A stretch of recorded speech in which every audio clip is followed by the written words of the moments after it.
Fala pessoal, tudo bem? Para quem não me conhece, eu me chamo Matheus Leandro Ferreira e eu tenho 21 anos já de experiência na área de tecnologia e desenvolvimento de software e eu vim, através desse vídeo, fazer e criar mais um curso gratuito aqui na nossa plataforma no YouTube. E dessa vez um curso que muitos já me pediram para fazer e eu acabei não tendo tempo e hoje eu tenho um tempinho, então eu vou tentar trazer o meu conhecimento a respeito do Java. Então, é um curso destinado para iniciantes, Java para iniciantes, do zero, assim. Muitos me perguntaram, tá, mas por que tu vai fazer esse curso se tantos outros YouTubers e desenvolvedores já fizeram, né? E a minha resposta é muito simples. Eu sei que tem muitos desenvolvedores competentes aqui, por exemplo, nós temos o curso da Fernanda Kipper, que é um curso completo de 1h49 de aulas, que é um curso de programação Java para iniciantes, fundamentos mais programação orientada a objetos. Um curso, sem dúvida alguma, excelente, excepcional. Assim como nós temos o curso do Maratona Java do Dev Dojo, que é o virado no Jiraiya. Nós temos outros influenciadores, outros desenvolvedores, por exemplo, o Fiasco, que traz cursos de Java. Nós temos o professor Guarabara, que também traz cursos de Java. Mas a galera me pediu e eu resolvi criar um curso aqui da minha maneira, beleza? Então, eu não sei quanto tempo vai durar, eu não sei como é que vai ser.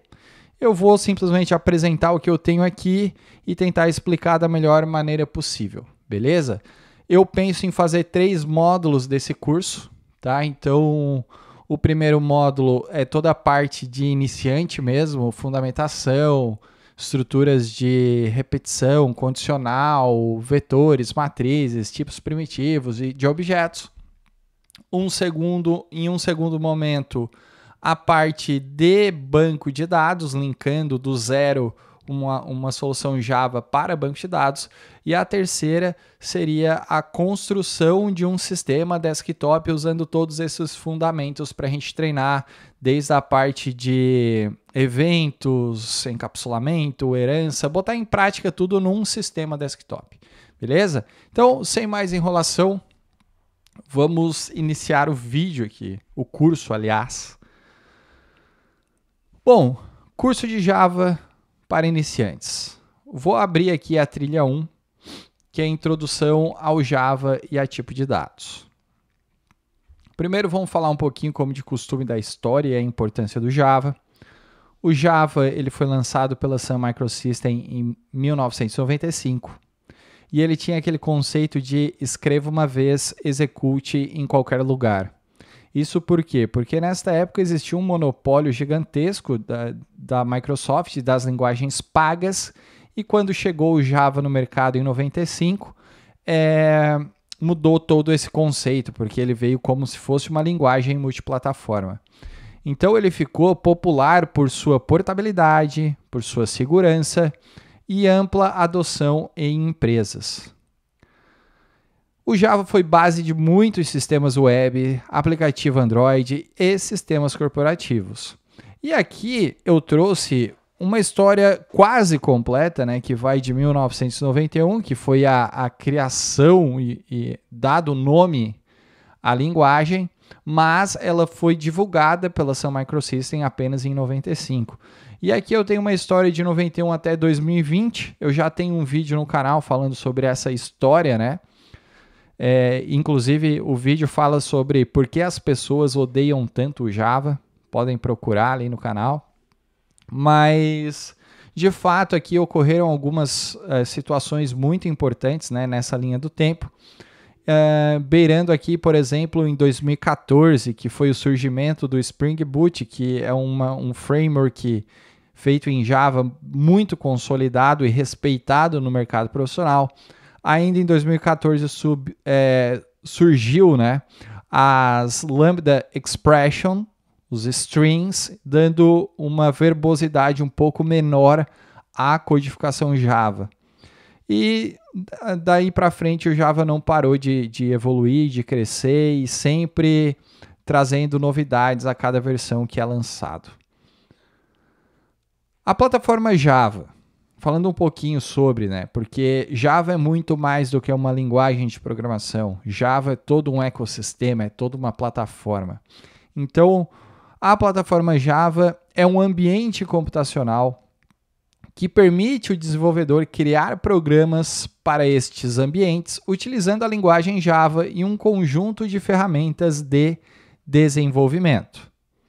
O coração da plataforma Java é o conceito de um processador definido como processador virtual, entre aspas, chamados de JVM, que significa Java Virtual Machine, que executa os programas formados por bytecodes Java. Este bytecode ele é interpretado pela JVM, que traduz em tempo de execução as instruções nativas do processador. Então, Matheus, não entendi nada. Calma que eu já vou explicar. Para cada tipo de sistema operacional, existe uma JVM compatível. Ou seja, se tu está no Linux, tem uma JVM. Se tu está no Windows, tem uma outra JVM. Se tu está no OS X, tem-se uma outra JVM. E essa JVM, que é instalada dentro da máquina, por assim dizer, ela que vai interpretar o bytecode e permitir que um único programa escrito em Java seja executado por diferentes processadores e sistemas operacionais. Então, diferente da linguagem C, né, nós temos uma máquina virtual machine feita para Linux, que faz essa leitura deste bytecode, por isso que funciona muito bem. Assim como nós temos uma máquina virtual para Windows, que também lê este bytecode e faz a interpretação. Perfeito? Então essa aqui é a grande diferença da linguagem. E aqui nós temos um funcionamento, né? Nós temos o Java Source Code, que é o nosso código feito em Java, que passa por um Java Compiler, que é um compilador, que vai pegar os nossos bytecodes, que eles chamam de class, que a gente já vai ver um pouquinho mais para frente. Então, isso aqui é tudo em tempo de compilação, tá? O Java, ele carrega todo este bytecode para a virtual machine local, que está instalada no sistema operacional. E essa Java Virtual Machine é responsável por interpretar o nosso código e fazer a operação no sistema operacional, usar hardware, enfim, tudo em runtime, beleza? Então, esse aqui é tipo um ecossistema do funcionamento da JVM. Bom, uma parte da plataforma eu trouxe aqui, né? Nós temos o Java SE, que é o Java Platform Standard Edition, que é a base da plataforma. Então, isso inclui ambiente de execução e as bibliotecas comuns. Nós temos o Java Enterprise Edition, que ela é mais voltada para desenvolvimento de aplicações corporativas. Então, muitas bibliotecas que aqui estão dentro do Java Enterprise Edition são pagas e muito funcionais. E nós temos o Java Plataforma Micro Edition, que é uma edição que já está meio que caindo de linha, porque é para desenvolvimento para dispositivos móveis e embarcados, tá? A gente vai trabalhar diretamente com o Java SE aqui, nesse curso. Quais são as ferramentas para desenvolvimento? Então, nós podemos utilizar o IntelliJ, da JetBrains. Então, lá na JetBrains, que é, se você usar o cupom MatheusLFC, você consegue 25% de desconto na principal IDE, que é o IntelliJ, para desenvolvimento. Então, você aplicando o cupom, você ganha 25% na anuidade. Então, sai muito barato, tá? Mas também tem a versão Community, que é uma versão gratuita para que você possa estudar. Claro que você não vai poder usar esta versão comunitária para Open na sua empresa, beleza? Eu vou usar o IntelliJ porque eu sou influencer da IntelliJ, então eles são parceiros aqui do canal, então nada mais justo do que eu usar o IntelliJ. Você pode usar o Eclipse, que também é muito usado por desenvolvedores Java, principalmente desenvolvedores Java mais antigos, assim, que participaram lá em 2003, 2004, né, usavam muito Eclipse. E é uma ferramenta muito legal para aprendizado, porque ela é simples, ela é tradicional, não requer tanta burocracia. Nós temos o NetBeans também, que é uma ferramenta totalmente diferente, porque ela é uma ferramenta pesada, tá? Então você precisa ter um poder de máquina maior do que as demais. E você tem o Visual Studio Code, que eu gosto bastante também, porque ele tem uma diversidade de extensões que tu pode estar utilizando para melhorar o teu aproveitamento do código, beleza? Então ele tem um facilitador, assim como o IntelliJ tem também. E aqui nós temos a estrutura de um programa em Java. Então nós temos aqui um public class, Hello World, que é o primeiro programa, né, o Olá Mundo, e dentro do Olá Mundo aqui, do Hello World, do Public Class, nós temos um método main, que é o Public Static Void Main. Isso aqui já foi reduzido apenas para main, para não ter tanta verbosidade, né, porque o pessoal reclamava muito, mas a classe tradicional, geralmente tu vai usar o Java 17, o Java 21, se faz assim. E nós temos um comandinho aqui, system.out.println, Olá Mundo, que vai fazer a impressão disso aqui no console da aplicação. Então vocês podem ver que a tradução literal é saída do sistema, impressão da saída no sistema. Beleza? Mas isso aqui a gente vai ver um pouquinho mais para frente quando eu abrir o IntelliJ e começar a explicar para vocês cada etapa dessa codificação. Aqui eu trouxe um quadro que contém as palavras reservadas da linguagem Java. Ou seja, todas essas palavrinhas que aqui estão, a gente não pode utilizar como criação de variáveis, para botar nome em métodos, para botar nome de variáveis, a gente não pode usar, porque são palavras reservadas da linguagem. Então nós temos aqui, ó, abstract, default, do, boolean, byte, case, extends, implements. Então eu não posso criar um método e chamar ele de implements. Não posso criar uma variável e chamar ela de instance of, por exemplo, porque o Java vai identificar que o nome da tua variável já é reservada para a linguagem. Então isso torna inviável. Falando sobre identificadores, né? Identificadores, eles são rótulos ou labels que os programadores utilizam para atribuir dados ou endereço.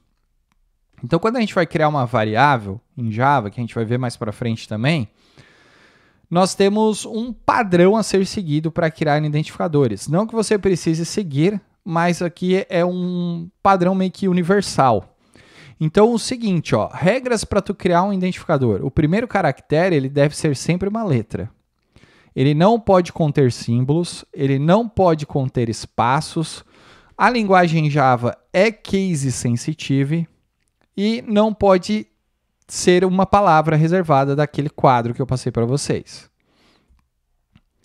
Falando sobre chaves, ponto e vírgula e espaço. Quando eu for falar no curso sobre chaves, significa escopo de código.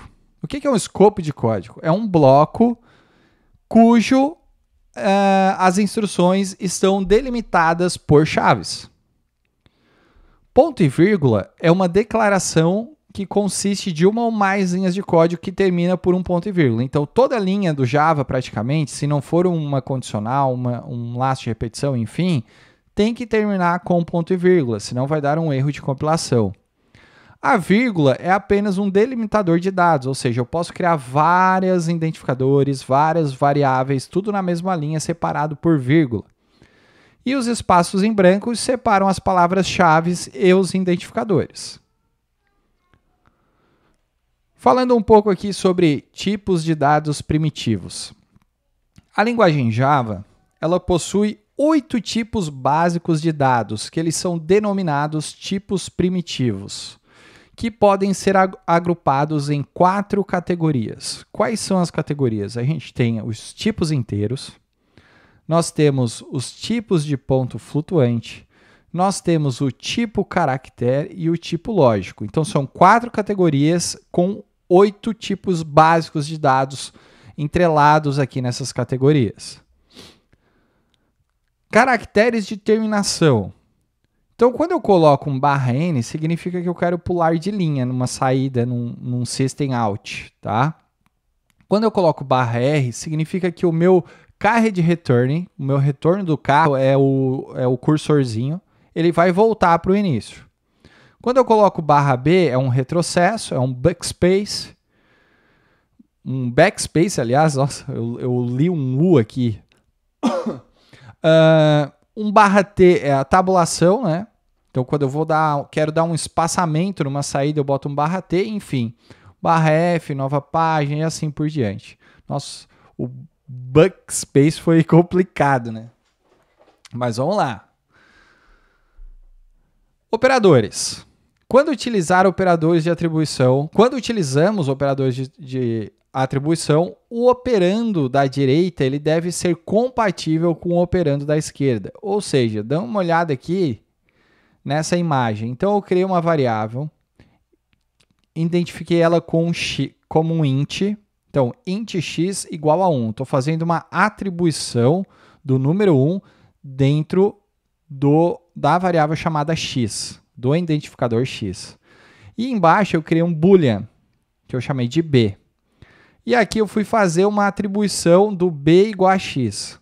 Automaticamente, isso daqui vai ocorrer um erro de compilação, porque essa não é uma atribuição compatível. Eu não posso pegar um boolean e um inteiro e jogar para dentro de um boolean, por exemplo. Int x igual a 2, double espaço d. D igual a x. Essa aqui é uma atribuição compatível. Por quê? Porque são variáveis de tipo numérica, ambas são. Só que uma não aceita vírgula e a outra aceita vírgula. Se eu colocar string s igual a char espaço c, né? Declarei 2 variáveis aqui e fiz c igual a s, essa também é uma atribuição compatível, tá?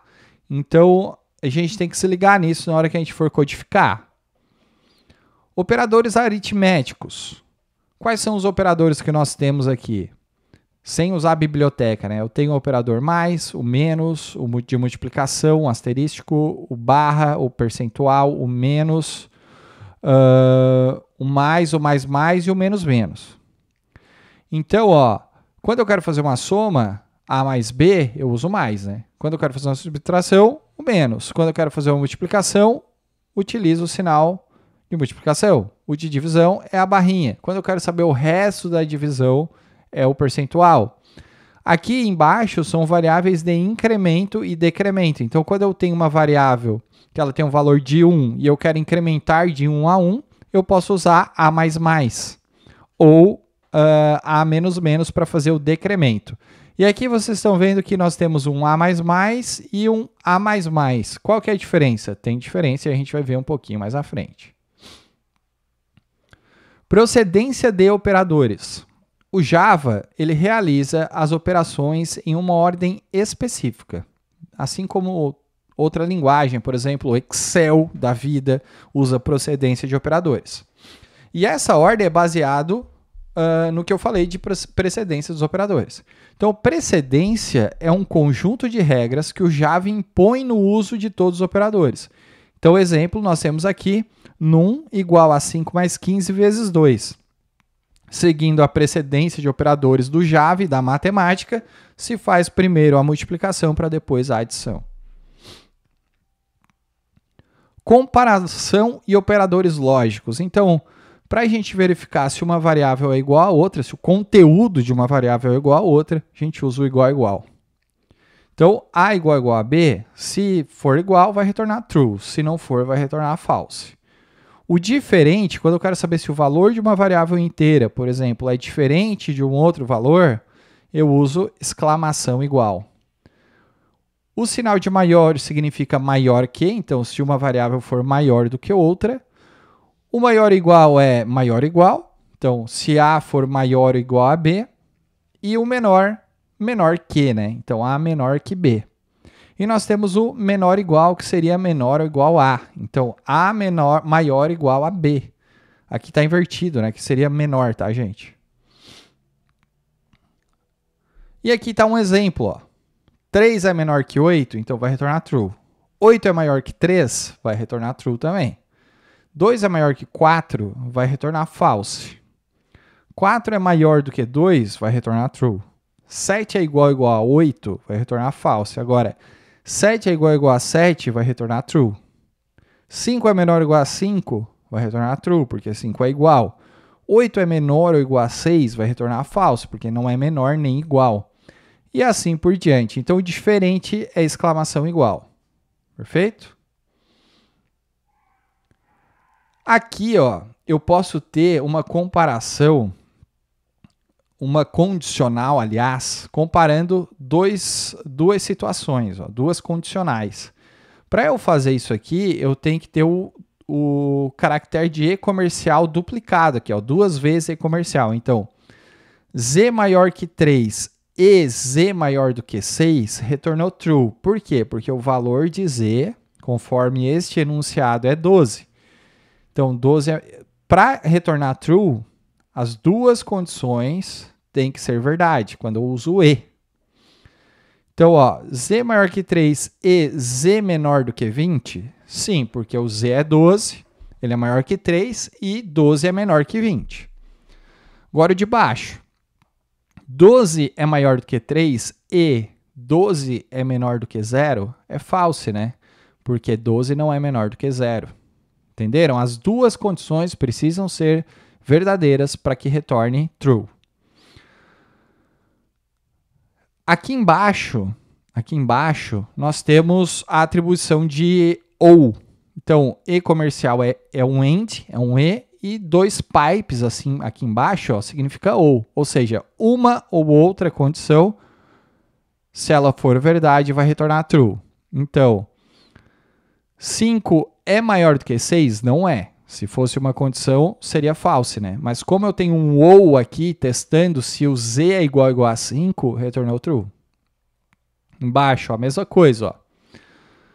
5 é menor do que 3? Não é. Porém, 5 é maior do que 4, então retornou true. Sabe? É esse tipo de comparação que tu pode estar aplicando aqui na tua programação. E agora a gente vai praticar um pouquinho, tá? Vamos praticar aqui. Deixa eu ver se eu estou com o IntelliJ aberto. Não estou. Então, o que eu vou fazer? Eu vou abrir o IntelliJ.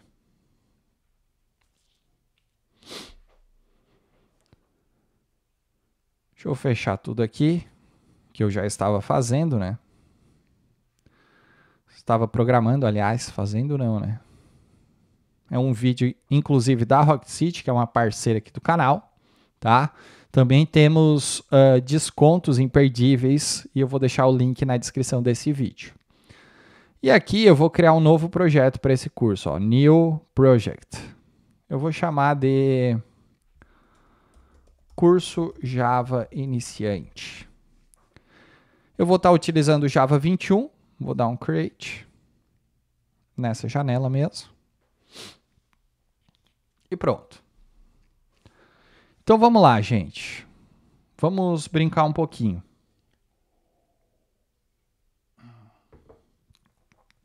Deixa eu apagar isso aqui que o IntelliJ bota. Pronto. Toda classe em Java que eu crio, todo arquivinho que eu crio aqui nessa parte de projetos, por exemplo, eu vou criar outra classe, ó. Botão direito em cima do SRC, que significa Source Code, New Java Class. Aqui eu vou escrever, por exemplo, teste. Então, a primeira letra, geralmente maiúscula, para nome de classes, né? Então, vocês vão ver que esse arquivo, ele vai ser criado assim, ó. Public class test. Isso aqui indica para o compilador que é uma classe feita em Java. Então, eu tenho que ter public, eu tenho que ter class e eu tenho que ter o nome do meu arquivo. Quando eu coloco este nome, eu tenho que levar em consideração que o Java ele é case sensitive, tá? Então eu não posso ter o T minúsculo aqui, ó. Tá? Ó, pode ver que eu botei o T minúsculo, vai ficar com erro. Porque eu não estou com o mesmo nome do arquivo. Então, o meu T tem que ser maiúsculo. O nome de classe, o nome que eu boto aqui tem que ser exatamente igual ao nome que eu coloco aqui. Beleza? Bom, para eu começar a codificar nesse início, a gente precisa ter um método aqui que ele é chamado de main, para o compilador entender que essa classe ela tem um executor, ela pode ser executada. Porque quando a gente vai fazer, deixa eu abrir o meu Chrome para abrir o Excalibur aqui para vocês, ó. Então vamos lá. Vem aqui para baixo. Eu tenho aqui um arquivo que é uma classe, né? Então eu tenho uma classe aqui. Classe 1. Beleza. Quando eu vou fazer um exercício, então, class x1.java. Esse é o meu arquivo. Eu vou ter que ter aqui dentro dessa classe um métodozinho chamado main. Esse método ele vai indicar para o compilador que essa classe é do tipo executável.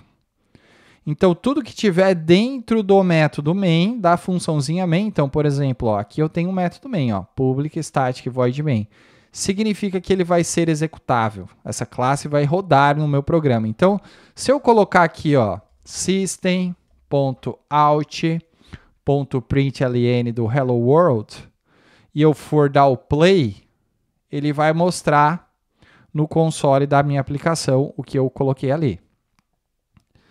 Essa classe teste que eu criei de um novo arquivo, ela não tem um método main.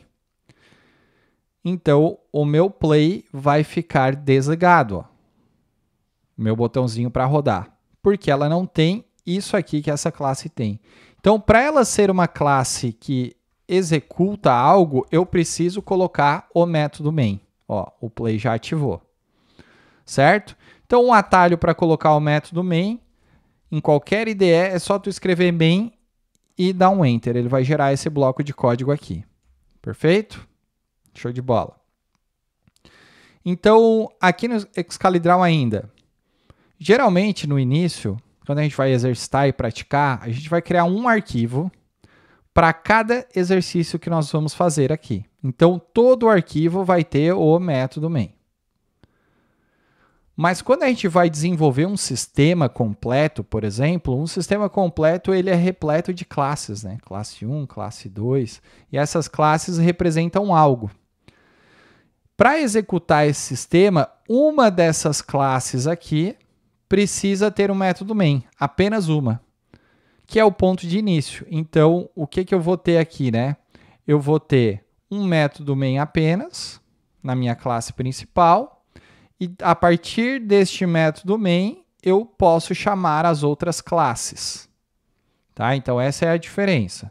Quando eu desenvolvo uma solução, uma aplicação, que possui vários arquivos interligados, um único arquivo precisa ter um método main. E a partir daqui, ele vai chamar as outras classes. Como a gente está iniciando e a gente vai fazer bastante exercício, a gente vai ter uma classe, ou melhor, um arquivo, uma classe, e cada arquivo vai ter um método main. Então, vamos lá. Olha só, gente. Vamos começar aqui. Nessa classe teste que eu criei. Vou até apagar essa main aqui, ó. Delete. Pronto. Vou deixar só a minha classe teste.java.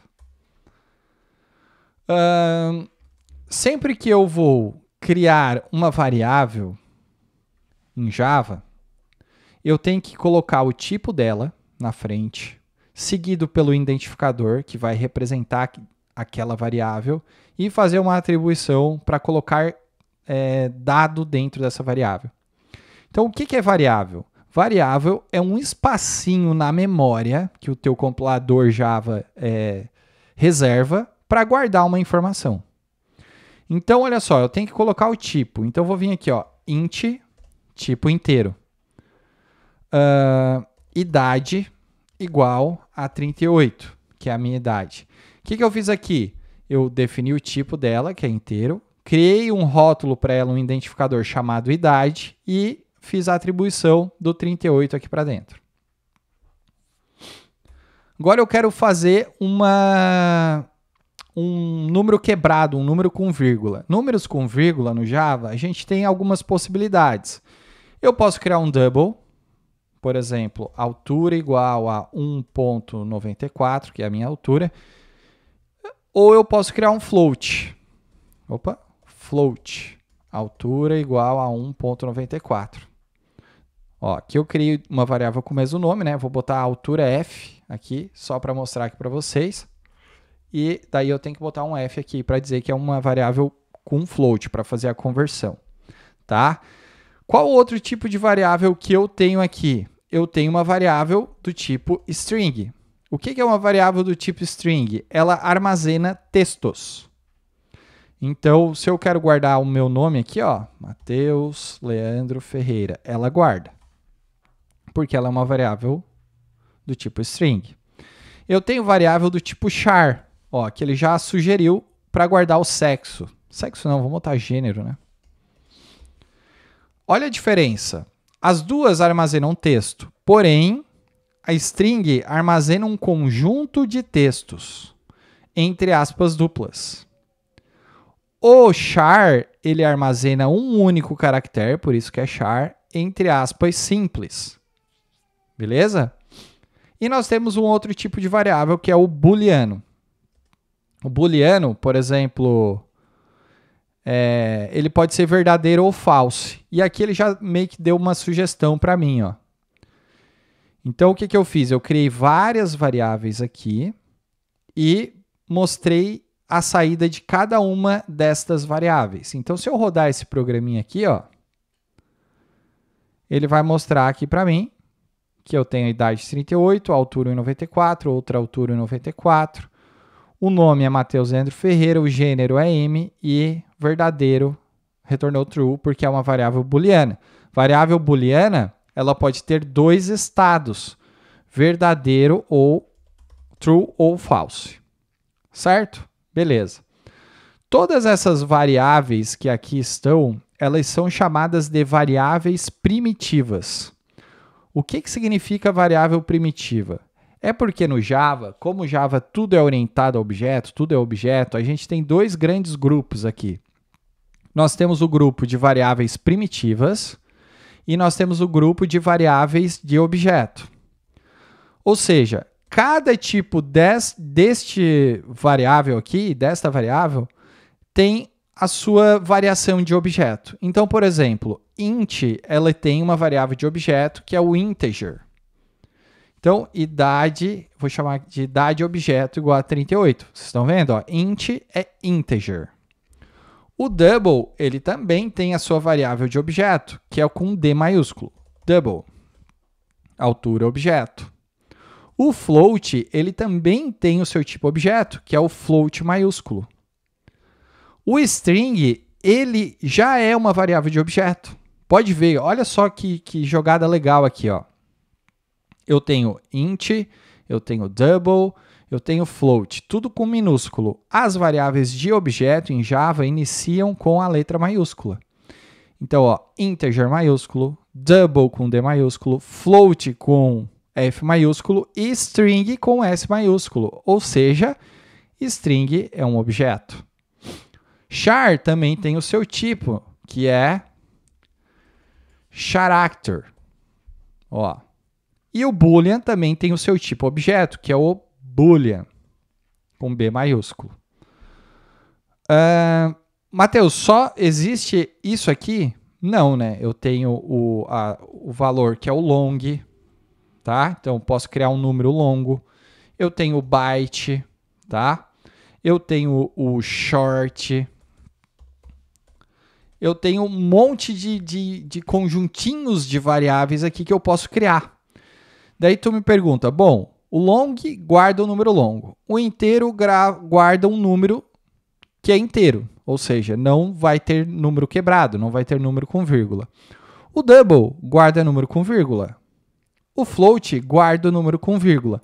Quando usar um e quando usar outro? Bom, cada um tem uma capacidade diferente de tamanho de armazenamento. Então, se a gente for no Google aqui, tabela double float Java, vou botar assim. Ó.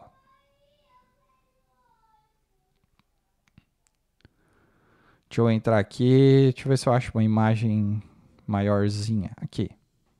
Não. Aqui, ó. Eu tenho aqui, ó, palavras reservadas, por exemplo, ó, um booleano, ele guarda um bit, por isso que ele guarda verdadeiro ou falso. Deixa eu ver se eu consigo aumentar. Copiar imagem, vamos jogar aqui no Excalibur. Lembrando que é sem roteiro, né? Aqui, ó. Um booleano, ele guarda um bit. Então, ele armazena valores como true ou false. O byte, ele guarda 1 byte ou 8 bits. O short, 2 bytes, 16 bits. Um inteiro, 4 bytes, 32 bits. Um long, 8 bytes, 64 bits. O float, ele guarda 4 bytes e 32 bits. E o double, 8 bytes e 64 bits. Ou seja, quando eu for guardar algo que não é tão grande assim, eu posso usar o float. É isso que vocês precisam entender. E quando eu vou guardar algo que não cabe dentro de um float, eu posso usar um double. Ou tu pode usar um double direto. Nada vai te impedir de fazer isso. Tá? Show de bola. Tá, mas eu ainda não expliquei a diferença de primitivo e de objetos, né? Variável de objetos, elas possuem, eles são chamados de mappers aqui. Porque elas possuem métodos dentro. Ó. São classes que têm utilitários. Olha só. Então, quando eu faço integer e dou um ponto, eu posso usar alguns métodos aqui, ó, de comparação, de saber qual é o maior, qual é o menor. Posso dar um parse de um texto para um número. Então, por exemplo, ó, eu tenho uma string que eu vou chamar de número e guardar o número 3. Só que isso aqui, ele não é um número, ele é um texto, porque eu coloquei entre aspas duplas. Então, eu posso fazer algo assim, ó. Criar uma variável inteira, que eu vou chamar de número int, e eu posso pegar o integer, que é uma classe de objetos, ponto parseInt, para fazer a conversão de dados, para fazer o parse. Ó. Então, eu pego tudo que é texto e converto para inteiro. Beleza? Então, isso aqui vai dar muito certo. Tá? Vou rodar aqui, ó. Ele vai mostrar aqui que é o número 3. Então, system out. Beleza? Bom, vamos lá. Vamos fazer um programinha aqui, ó. Eu vou fazer um programa que vai receber uma string do meu nome, Matheus Leandro Ferreira. Eu vou criar um int idade, que vai receber a minha idade. Eu vou criar um double altura, vou botar aqui, que vai receber a minha altura. Observe que eu estou usando double, não estou me preocupando agora em usar float, usar double, enfim. E eu vou criar um... Assim tá bom. E agora eu vou mostrar no console da aplicação. Então, para mostrar no console, eu tenho que fazer um system.out.println. Então, olha só que divertido aqui. Dessa forma aqui, eu vou mostrar uma linha para cada variável. Então, quando eu rodar esse programa, ele vai mostrar aqui, ó, nome, 2 pontos, Matheus Leandro Ferreira. Idade, 2 pontos, idade, que é o 38. Altura, 2 pontos, mais altura, que vai ser a altura 1,94. Quando eu faço isso aqui no Java, ó, eu não estou fazendo uma soma, eu estou fazendo uma concatenação. Então, se eu quero mostrar todas essas informações na mesma linha, eu não preciso ter 3 system out aqui, ó.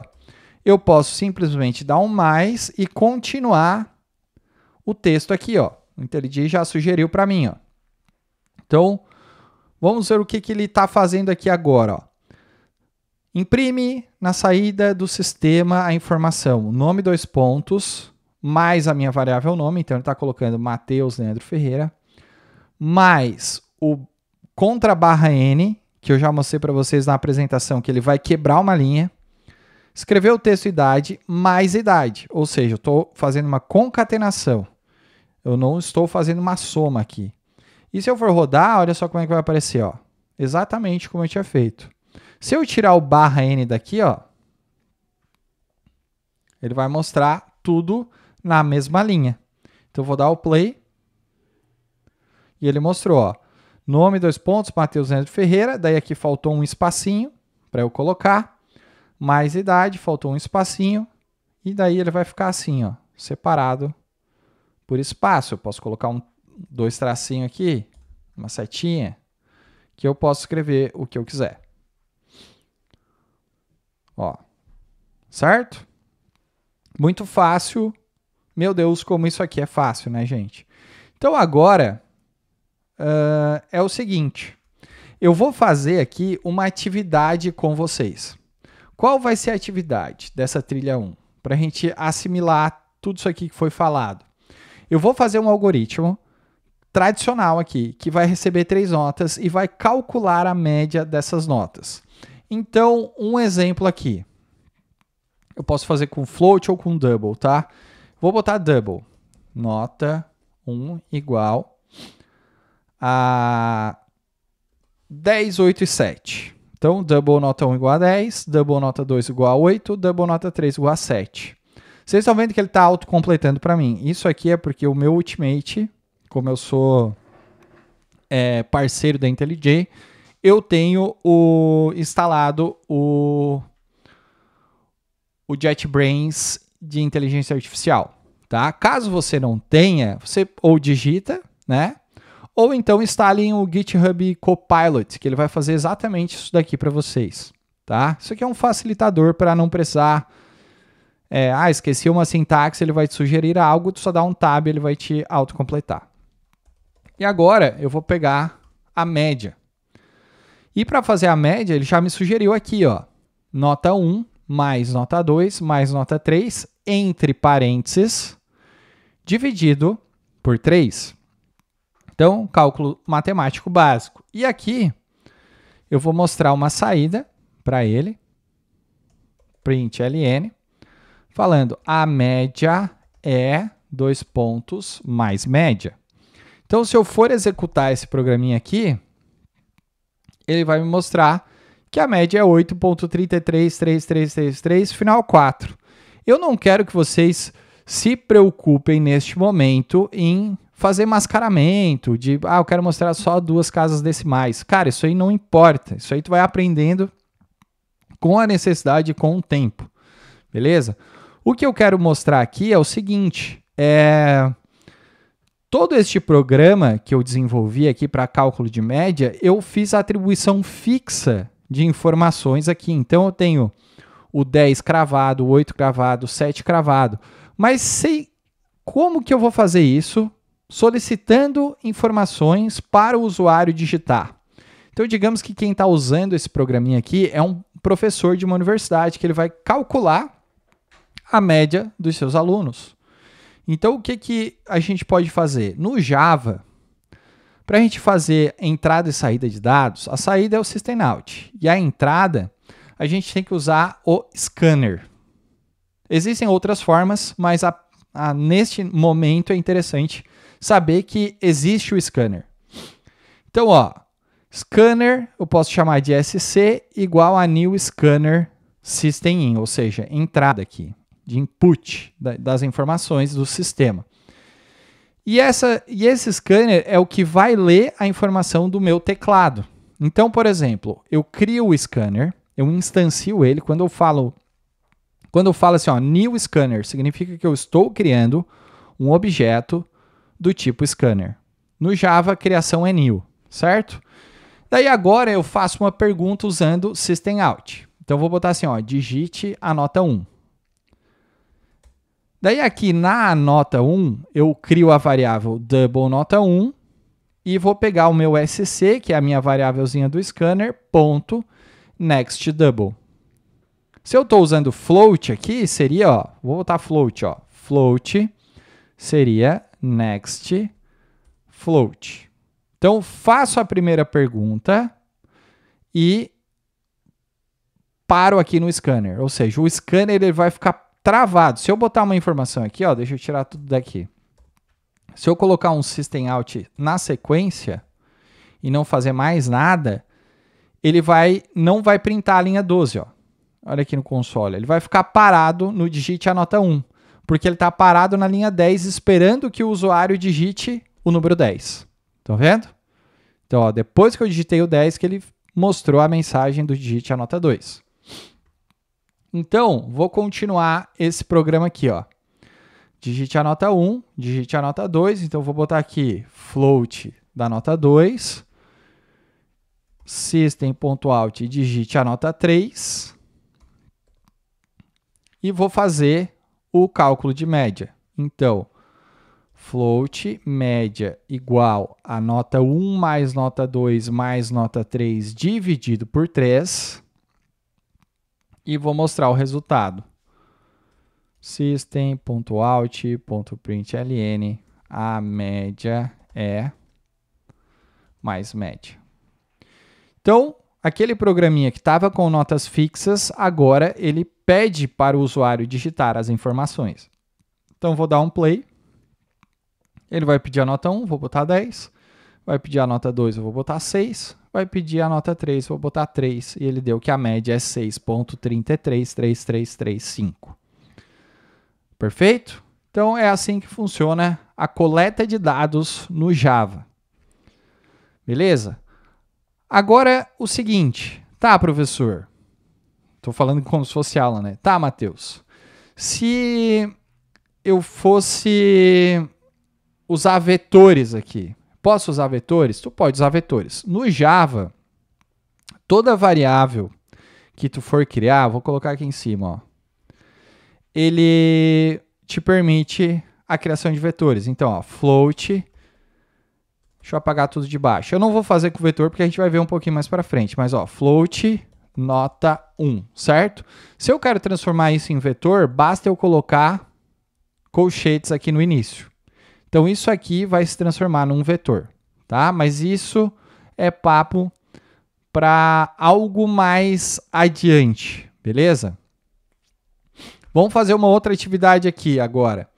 Em vez de fazer uma média simples, eu vou fazer uma média aritmética ponderada, que é um pouquinho mais difícil, tá? Mas a média ponderada é onde cada informação tem o seu peso. Aliás, eu tenho aqui, já deixa eu mostrar para vocês, uma comunidade no Discord. Deixa eu já abrir ela aqui. Vou colocar o link também da comunidade para vocês entrarem na descrição desse curso, ó, Matheus Community. Que eu coloco algumas informações aqui, ó. Atividades Estudo Java. Então, aqui eu tenho várias listas de exercício. Então, deixa eu abrir essa lista 1 aqui, ó.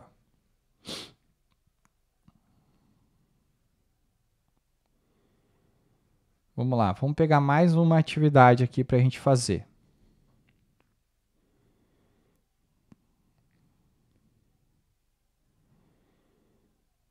Vamos lá. Opa, aqui, ó. Ó, o primeiro é uma média tradicional e a segunda é a média ponderada, ó. Faça um algoritmo em Java que receba 3 notas e seus respectivos pesos, calcule e mostre a média ponderada dessas notas. Então, média aritmética ponderada. Às vezes, é importante atribuir-se pesos diferentes a cada valor para o cálculo de média e, neste caso, a média recebe o nome de média ponderada. Assim, dados n valores, x1, x2, x3, xn, aos quais são atribuídos pesos K1, K2, K3, Kn, respectivamente, a média ponderada destes n valores será dada por média ponderada é igual a nota vezes o peso, mais a nota vezes o peso, mais a nota vezes o peso, dividido pela soma dos pesos. Então, é um exercício diferente aqui para a gente fazer. Então, aqui temos 10 exercícios aqui, que está lá no Discord disponível para vocês. Então vamos resolver essa média ponderada aqui agora. Então vamos lá. Seguinte, eu vou abrir o scanner. Beleza, abri o scanner e eu vou pedir a primeira nota. Então vamos lá. Alt.println, digite a nota 1. E vamos pegar aqui e guardar a nota 1. Agora a gente vai pedir o peso da nota 1. Eu acho que tem um atalho que é sort. Ó, o sort ele gera o system out. Digite o peso da nota 1. E eu vou pegar aqui e criar o peso 1. Agora eu vou pedir a nota 2, vou pedir o peso da nota 2, a nota 3 e vou pedir o peso da nota 3. Então vamos lá. Já botou, completou para mim.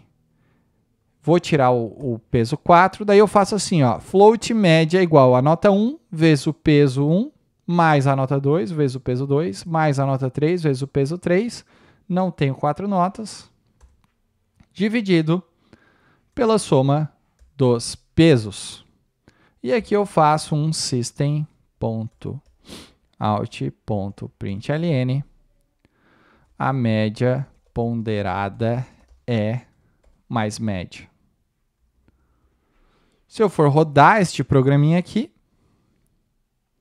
ele vai me dar a média ponderada. Então, eu vou vir aqui e vou colocar o 7, peso 2, 7, peso 5, 7, peso 3. Ele vai me dar que a média é 7.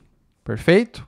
Então, essa lista de exercício, você vai ter ela se você entrar na minha comunidade no Discord. Então, tem várias listas aqui. Show de bola! Vamos continuar aqui agora, então, as outras trilhas. Então, deixa eu abrir a próxima trilha. Canal Matheus, cursos, Java para iniciantes. Vamos para a trilha 2 agora. A trilha 2, a gente fala sobre estruturas condicionais. Agora que a gente aprendeu os fundamentos, tipos de variáveis, enfim, vamos para estruturas condicionais. Então, expressão condicional. Qual que é a definição?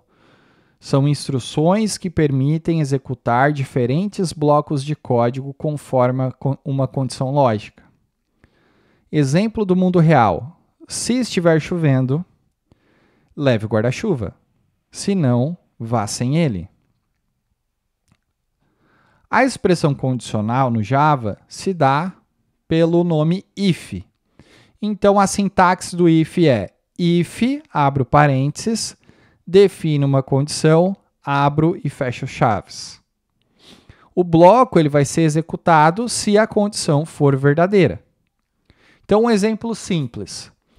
Se eu tenho um int idade igual a 20, eu vou fazer uma condicional. Se a idade for maior ou igual a 18, então eu vou mostrar aqui um system out falando que você é maior de idade. Eu posso usar um if com else. Então, int idade igual a 20. Então, se a idade for maior ou igual a 18, você é maior de idade. Se não, você é menor de idade. Então, if else. Ou eu posso usar um if else e if e else. Então, olha aqui. Se eu tenho uma nota final 85, eu faço um if aqui. Nota é maior ou igual a 90, se for conceito A. Else if, nota é maior ou igual a 80, se for conceito B. Caso contrário, C ou inferior. Então, o if, else if e else. Eu posso ter um if e um else if apenas. Eu posso ter um if sozinho. Eu nunca posso ter um else if sozinho, porque o else if ele é acompanhado de um if. E assim por diante. Eu também posso usar um switch para representar uma estrutura condicional. E daí ficaria mais ou menos assim, ó. Int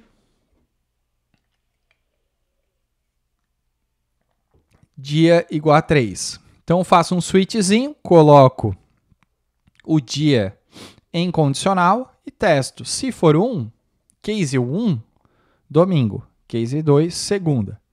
Default, outro dia. Já vou explicar isso melhor para vocês. Diferenças entre if e switch.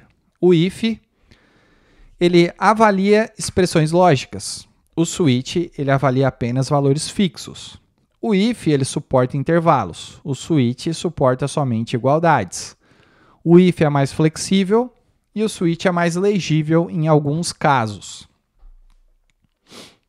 Erros comuns. Usar igual ao invés de igual igual. Esquecer de chaves em blocos maiores. Colocar ponto e vírgula logo após o if e esquecer do break no switch. E agora a gente vai praticar um pouquinho.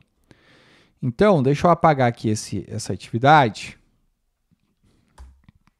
E eu vou fazer o cálculo de média básica aqui. Então, vamos lá. Double, nota 1, igual a 10, igual a 8. Double, nota 3, igual a 5. Se... Deixa eu fazer uma média primeiro. Double, média, igual. Nota 1 mais nota 2 mais nota 3 dividido por 3. Então, se a média for maior ou igual a 6, então eu vou dar uma mensagem de aluno aprovado. Else, uma mensagem de aluno reprovado. Então, isso aqui é uma condicional. Se eu for rodar aqui, deixa eu mostrar a média antes aqui. Então, sort, a média é mais média. Vou rodar esse programinha. Ele mostrou que a média é 7,6, então o aluno é aprovado. Vamos botar uma média mais baixa aqui. A média é 6, o aluno continua sendo aprovado. E a média é 5,666, o aluno é reprovado. Mateus, essa chave aqui é obrigatória? Veja só. Eu não preciso ter essa chave aqui. Desde que eu tenha apenas uma única linha embaixo do if. Então, por exemplo, eu vou colocar um 7 aqui, ó, e vou dar o play. Vai funcionar. Ó, aluno aprovado, tá vendo? Se eu colocar uma outra mensagem aqui, ó, testando, achando que essa mensagem ela só vai aparecer, o IntelliJ já nem deixou, tá vendo? Porque eu tenho mais de uma linha embaixo do if, tá?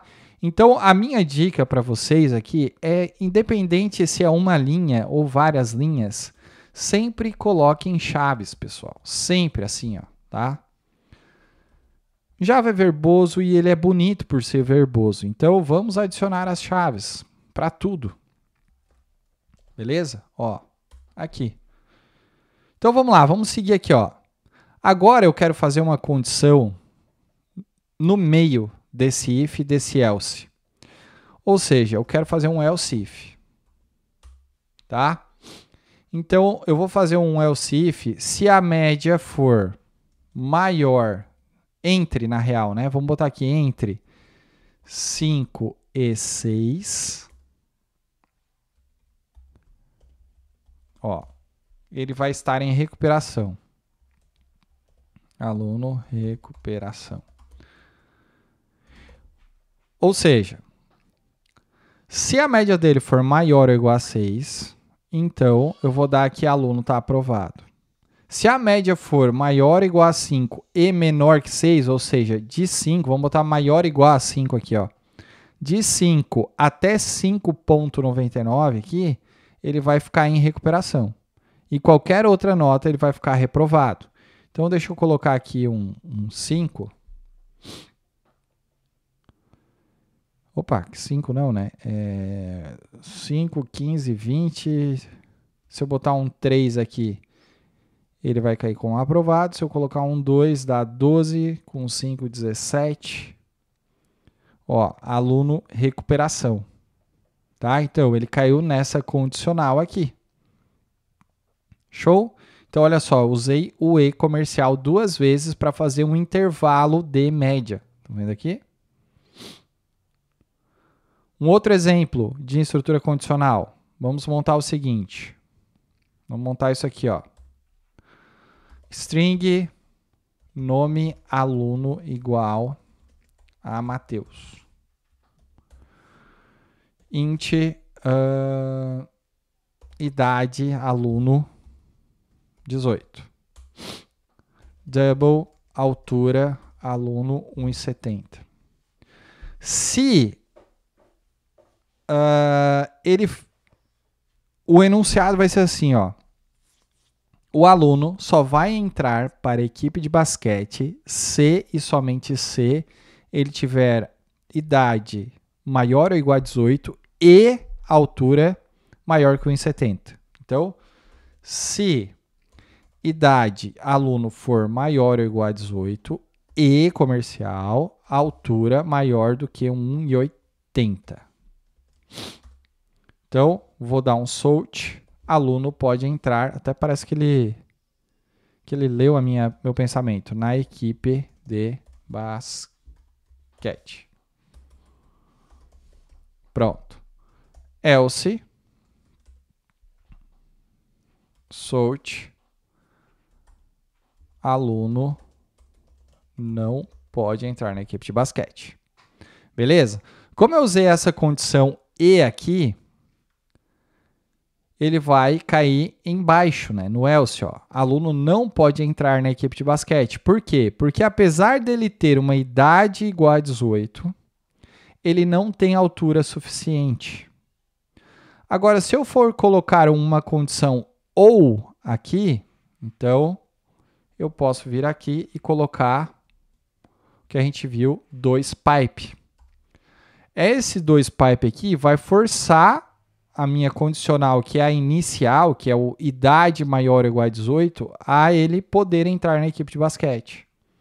Ó. Pronto, o aluno pode entrar na equipe de basquete. Eu posso emendar, eu posso botar E.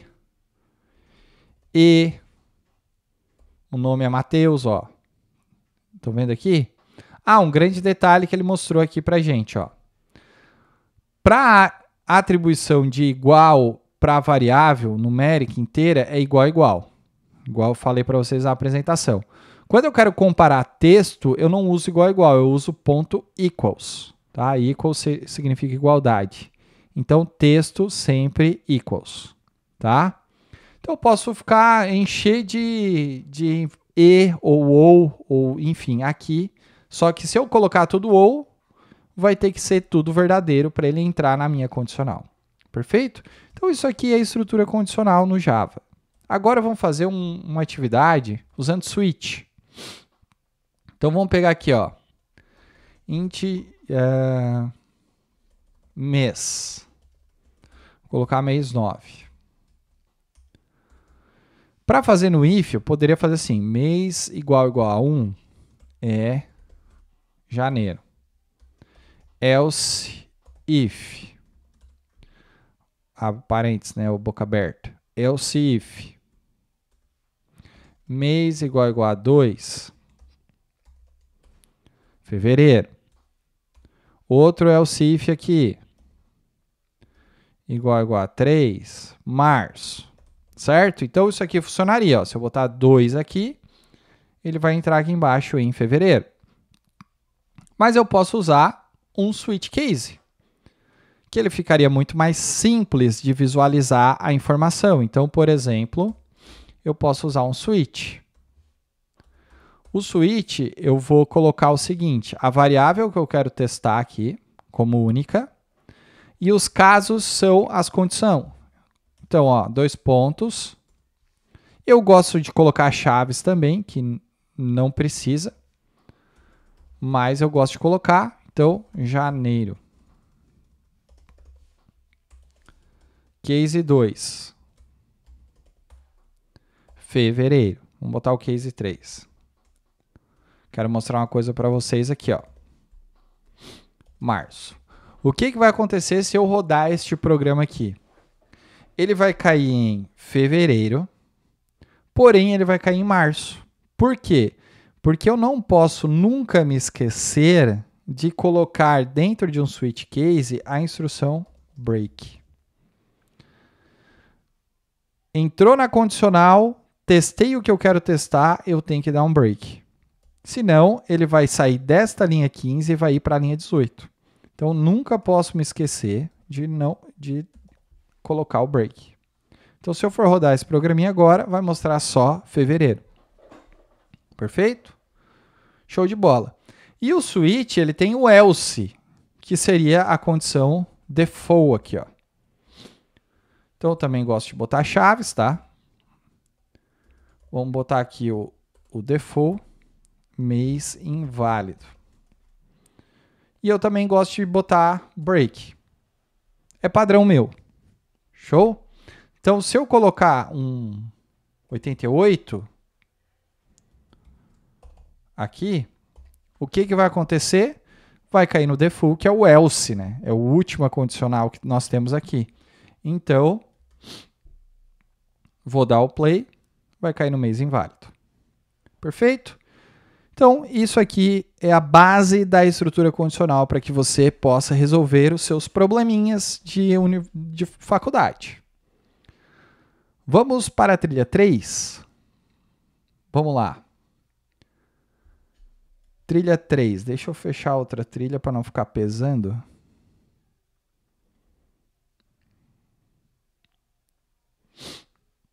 Tem que fechar essa aqui também. Pronto.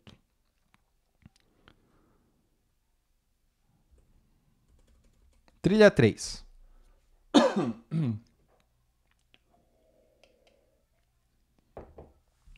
A gente vai falar sobre estruturas de repetição. O que são estruturas de repetição? Qual que é a definição? Permite executar um bloco de código várias vezes, com base em uma condição lógica. Tu tem que usar quando tu quiser repetir ações como contar, como percorrer, como listas ou esperar uma condição mudar. Então, quais são os tipos de laço de repetição que nós temos em Java? Nós temos o laço for, que é quando tu sabe quantas vezes tu quer repetir. Nós temos o laço while, que é quando tu vai repetir sempre até a condição mudar. E o do while, que ele vai permitir executar ao menos uma vez o teu bloco de código dentro do do. Então, a estrutura for é o seguinte. Para tu ter uma estrutura for, tu precisa ter uma estrutura for completa, né? 3 parametrizações. Então, nós temos aqui, ó, for, abro parênteses, e eu tenho a primeira condicional. A primeira condicional significa que a tua variável i, ela vai iniciar de 0. E aqui eu já estou criando a variável inteira, ó, int i igual a 0. Então, o meu laço começa de 0. Ponto e vírgula. Qual que é a outra condição? Aqui que é a condicional de verdade. I menor que 5. Ponto e vírgula. E a última é o i mais mais. Então, sempre que eu for montar o for, o certo é eu montar ele usando essas 3 parametrizações aqui. Então, se eu for rodar este programinha aqui, qual que vai ser a saída? O que vocês imaginam que vai ser a saída? Vamos colocar lá no IntelliJ. Vamos lá. For. Ó. Int i igual a 0. I menor do que 10. I mais mais. Aqui ele botou o valor de i, né? Vou botar aqui, valor de i. Se eu for rodar esse programa aqui, o que ele vai mostrar para mim? Ele vai mostrar de 0 a 9. Então, vamos ver aqui. Ó, valor de i inicia de 0 e ele vai até 9. Por quê? Porque ele repetiu 10 vezes. Veja bem. O i inicia de 0. I, que é 0, é menor do que 10. Sim, ele é menor do que 10.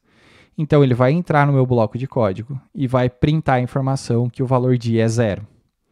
Depois que ele printa a informação, ele vai ir para o i++ e incrementar a variável 0 para 1. E ele vai vir testar. I é menor do que 10? É, porque agora ele é 1. Então, ele vai printar o valor de i é 1.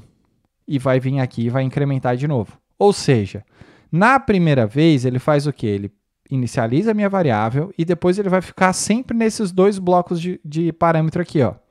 Ele vai testar, se for verdade, ele vai printar, vai incrementar, vai testar, vai printar, vai incrementar, vai testar, até essa condição aqui for mentirosa, for falsa.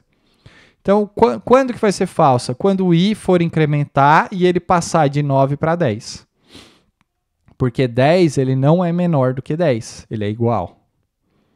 Perfeito? Então, é assim que funciona o for. A estrutura while, ela vai ficar executando aqui até que uma condição que está dentro do while seja falsa, seja mentira. Então, por exemplo, int i igual a 5. Ou melhor, 0. While i é menor do que 10, se ele for menor do que 10, valor de i é mais i. E eu vou pegar o i e dar um incremento nele. Ele vai entrar aqui. 0 é menor do que 10? Sim, é menor do que 10. Então, eu vou mostrar a linha e vou incrementar. O i não vai ser mais 0, ele vai ser 1. Então, ele vai voltar no while e vai testar de novo. E assim por diante. Ele vai ficar aqui até o i for 10. Se eu for rodar aqui esse programa, olha aqui, ó, ele rodou de 0 a 9. Tá? Então, essa é a diferença também do for, né? For eu passo 3 parâmetros, o while eu não preciso passar 3 parâmetros. Porém, eu já tenho que ter uma variável e uma condição a ser feita aqui dentro. Se eu colocar assim, ó, true, esse bloco de código ele vai ser executado sempre. Então, ele vai ser executado em looping, aqui até explodir a minha memória. Ou eu apertar aqui no pause. Tá? Por quê? Porque o while true é um while que a gente chama de while infinito. Perfeito? É assim que funciona. E o do while, a gente faz o teste. Então, eu vou botar aqui agora um do...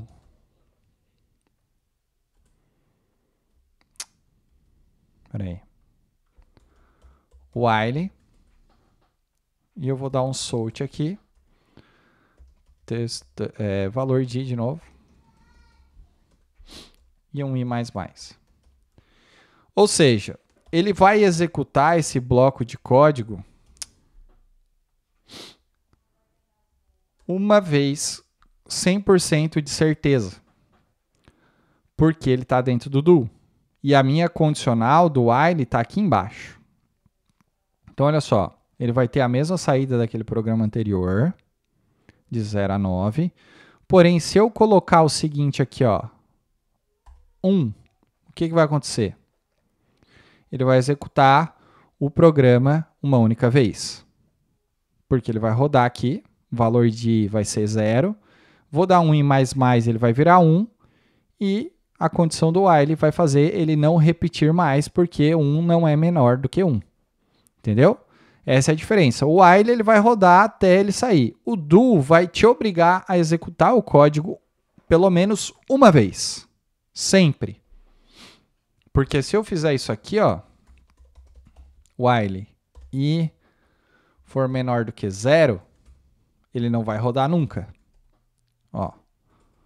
Esse bloco aqui não vai ser nunca executado, porque o i é 0, né? Agora, se eu tenho um do while assim, ele vai executar. Pelo menos uma vez ele vai executar. Perfeito? É muito simples, tá? Muito simples. While true é um laço, é um loop infinito.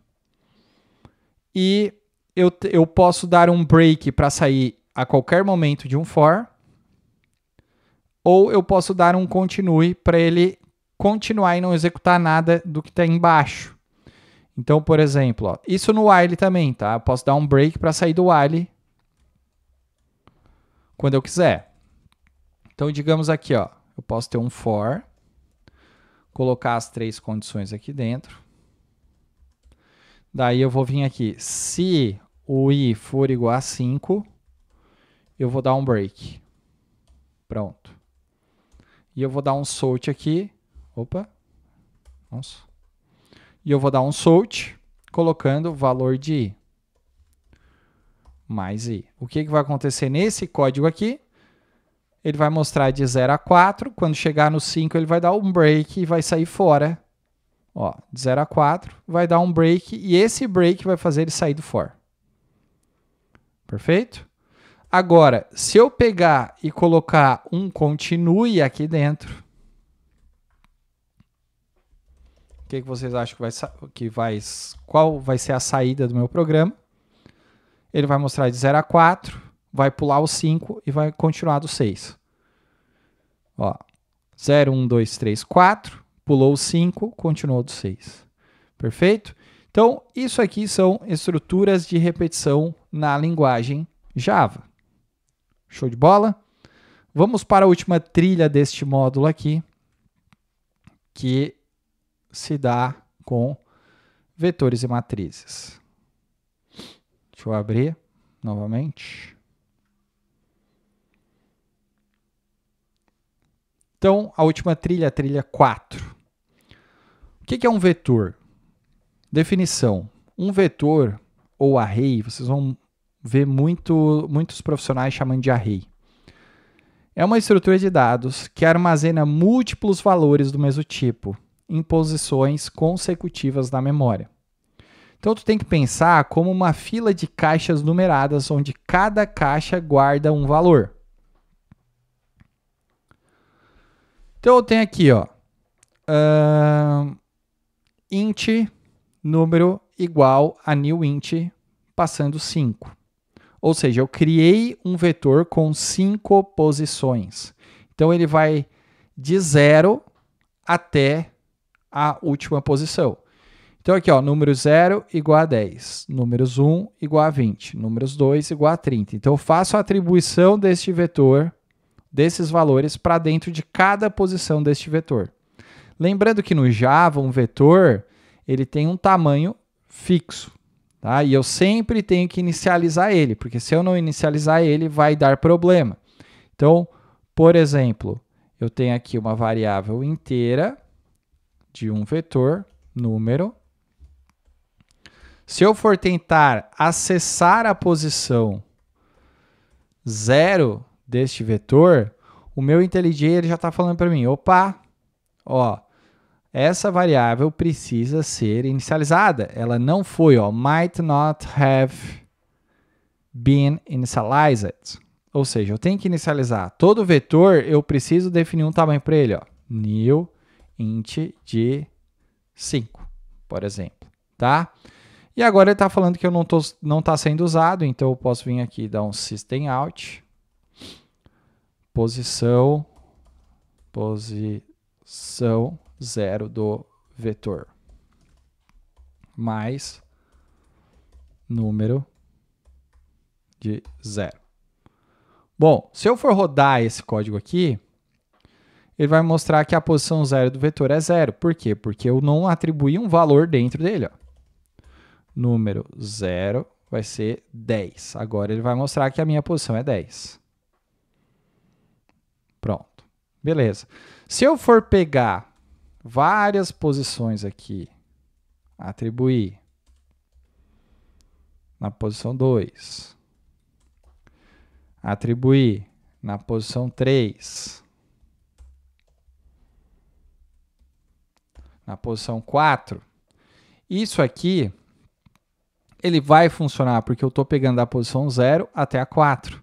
Porém, se eu tentar pegar mais uma posição, ele vai dar uma exceção, que é a exceção de Array Index Out of Bounds Exception, ou seja, o índice 5 que eu tentei acessar, ele está fora do tamanho do meu vetor, que é 5. Por quê? Porque o vetor começa de 0. Então, para ele conseguir pegar essa posição 5, o IntelliJ até está falando aqui para mim, ó, Array Index Out of Bounds. Eu tenho que colocar ele como 6, e daí ele vai aceitar. Então, é assim que a gente cria um vetor. Beleza? Como é que eu faço para percorrer um vetor? Eu posso usar um for, igual a gente viu. Ó, for int igual a 0 e menor do que o número, que é a minha variável vetora, ponto length, ou seja, o tamanho deste meu vetor. E daí eu mostro o conteúdo aqui deste vetor. Da posição i, né? Então, 10, 2, 10, 15, 10, 10. Perfeito? Show de bola, né? Bom, eu posso inicializar o vetor de forma direta. Então, ó, int vetor idades igual e colocar aqui os valores entre chaves. Ele automaticamente vai criar um vetor para mim de tamanho já 4. Perfeito? Assim como eu posso criar um vetor de nomes, já atribuindo nomes para dentro deste vetor. É uma forma de inicializar essas variáveis. Para percorrer vetores, eu posso utilizar o que a gente chama de for each, né? Então, por exemplo, esse for que está aqui, eu posso transformar num for assim, ó.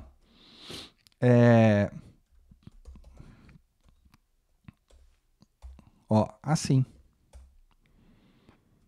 E mostrar só o i.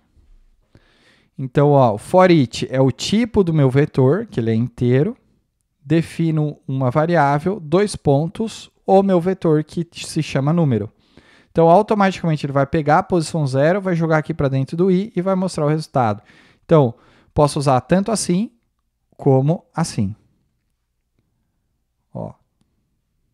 Perfeito? Vai funcionar igual. Quando usar um e quando usar o outro? Quando eu quero alterar alguma coisa dentro desta posição, de uma posição específica do vetor, eu uso a primeira opção. Então, se por acaso eu quero trocar o valor por exemplo, if a posição i for 2, eu vou pegar e vou trocar para 50. Então, quando eu quero trocar o valor de dentro de um vetor ou usar a minha variável aqui de controle, por assim dizer, eu uso o meu primeiro laço. Porque por aqui eu não vou conseguir fazer esse tipo de associação, a não ser que eu crie uma variável contadora aqui, que vai contar esse for aqui, para eu poder testar se chegou na posição 2. Entendeu? Essa que é a diferença e a jogada, né? Atenção, é aquilo que eu falei, né? Acessar números fora do limite, tentar usar um vetor antes de inicializar e confundir o índice com o valor. A prática eu vou deixar para depois. A gente vai falar o que é matriz. Então, matriz, por definição, é um array bidimensional. Então, é como uma tabela que organiza valores em linhas e colunas. Então, tu tem que imaginar o Excel, que eu botei aqui, ó, uma planilha do Excel, que ele organiza com números organizados por posições. Então, muito parecido com o vetor, porém vai ter 2 colchetes, né? Então, eu posso ter uma matriz de 3x4, 3 linhas e 4 colunas. Tá? E cada elemento dessa matriz ele vai ser acessado por 2 índices, que é a linha e coluna. Então, ó, linha 0, coluna 0 vai ter 10, linha 1, coluna 2 vai ter 25, linha 2, coluna 3 vai ter 40. Para percorrer uma matriz, é só eu usar 2 for. Um for para a linha e o outro for para mostrar as colunas. Perfeito? E eu posso também fazer uma atribuição direta. Então, de uma matriz, ó, nesse formato aqui. linha e colunas. Perfeito? Show de bola. Agora eu vou fazer a última atividade aqui dessa trilha. Eu vou pegar aquela atividade de notas que a gente fez e eu vou usar como se fosse vetor, tá? Então eu vou criar um scanner, vou criar um float aqui de vetor de notas e vou dar um new float de 3. Eu vou criar um float de pesos e vou dar um new float de 3. Pronto, então eu vou fazer a ponderada. Nossa, ele já sugeriu um monte de coisa aqui que eu não vou usar.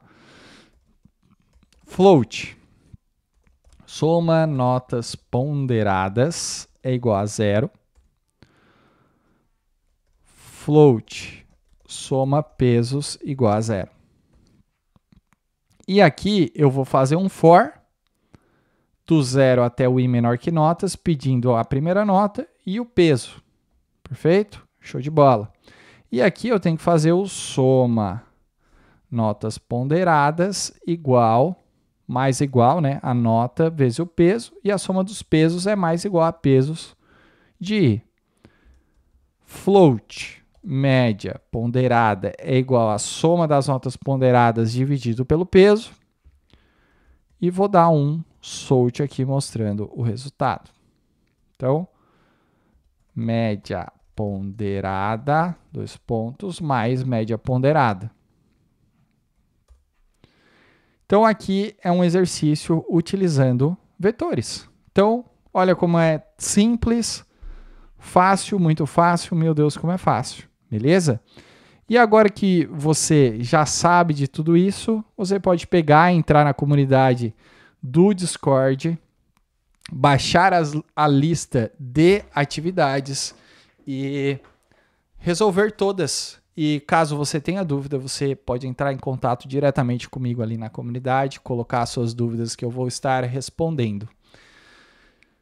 E é isso, pessoal. Espero que vocês tenham gostado. Esse é o módulo 1 de Fundamentos Básicos. Lembrando que eu sempre vou recomendar também que você assista outros cursos para pegar o feeling e o entendimento do outro profissional também e para agregar conhecimento. Beleza? Então é isso. Um bom resto de final de semana a todos. Espero que vocês gostem, curtam, compartilhem e até o próximo módulo. Fui!